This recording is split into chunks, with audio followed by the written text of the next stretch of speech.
شعر میں جب ایسی کوئی بات کہی جائے کہ اس کا واقع ہونا حقیقت سے پرے ہو تو اس صنعت کو مبالغہ کہا جاتا ہے۔ مثلاً کیا کہوں اب کی کیسی ہے برسات، کیا کہوں اب کی کیسی ہے برسات، جوش باراں سے بہہ گئی ہے بات۔ شاعر بارش کی شدت کو بیان کر رہا ہے کہ اب کے سال اتنی شدید بارش ہوئی کہ اس کے جوش اور زور سے بات بھی بہہ گئی۔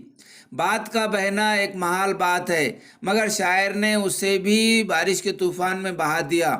شعر میں جب ایسی کوئی بات کہی جائے کہ اس کا واقع ہونا حقیقت سے پرے ہو تو اس صنعت کو مبالغہ کہا جاتا ہے۔ مثلاً کہنے پڑے قصیدے کئی جس کی چال پر، کچوا ہے وہ چڑھائی پہ ہرنی ہے ڈھال پر، مرغی کی طرح دھول پروں سے اڑائے ہے، 100 بار دن میں جیل کے رستے دکھائے ہے۔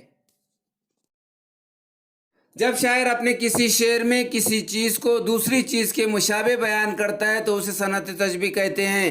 چاروں طرف سے بند ہے وہ صندوق کی طرح، چاروں طرف سے بند ہے وہ صندوق کی طرح، چلنے سے پہلے اچھلے ہے بندوق کی طرح۔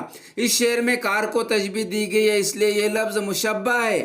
لفظ صندوق سے تشبیہ دی گئی ہے، اس لیے یہ لفظ مشبہ ہے۔ جیسے دریا ابلتے دیکھے ہیں، جیسے دریا ابلتے دیکھے ہیں، یہاں 100 پرنالے چلتے دیکھے ہیں، لب پہ آتی ہے دعا بن کے تمنا میری، زندگی شمع کی صورت ہو خدایا میری۔ کلیوں کی طرح سے کھلتی ہوئی، پھولوں کی طرح سے ہنستی ہوئی، ساری شکلیں کھو جائیں گی، زمرد کی مانند سبزے کا رنگ، زمرد کی مانند سبزے کا رنگ، روش کا جواہر ہوا جس سے سنگ۔